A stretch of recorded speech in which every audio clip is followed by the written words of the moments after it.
Australia by just 1 point. Binjinger. Del Rey booted 5 for the winners, while Lockett kicked 6 for the Saints. A fluky wind and the soft ground made conditions difficult from the start at Moorabbin, but it was Liberatore who drew first blood for the Dogs less than 2 minutes in.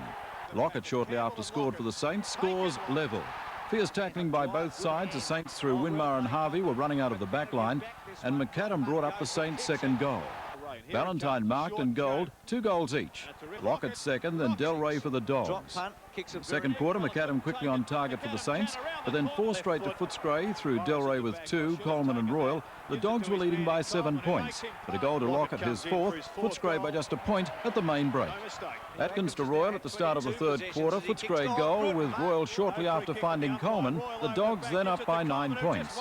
Goals to St Kilda to Burke and Dwyer, and the struggle continues. The last quarter, Del Rey to Valentine, Footscray 7 points up. And when Lockett kicked his 6th, scores were level, Royal a goal, Footscray up by 6 points.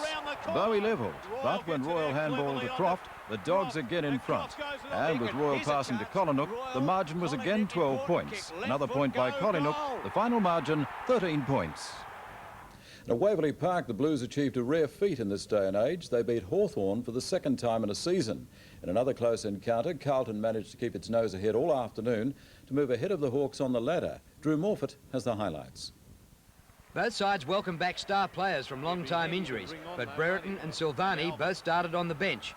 Carlton had first use of a strong wind, but Gleeson kept the ball under the breeze for the first goal.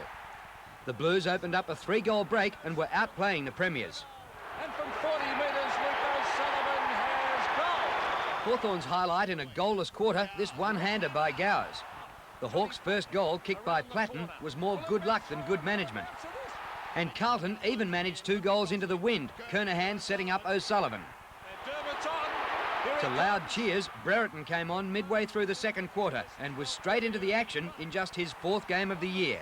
But Carlton still led at half-time, defenders moving up to fill a vacant forward line. Then the Hawks clawed their way back, Gowers goaling off the ground, and Brereton's first kick getting them within 9 points.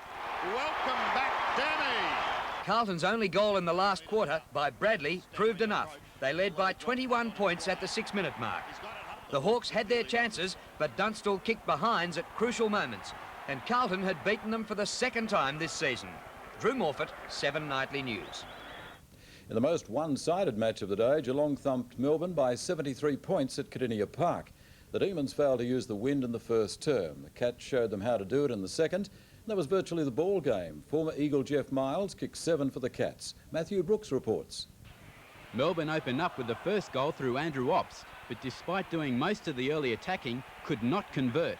David Mensch pulled in a strong mark and from the tight angle gave the Cats an 11-point lead. Melbourne continued to fall down at half-forward, with Ken Hinkley doing as he liked across the half-back line.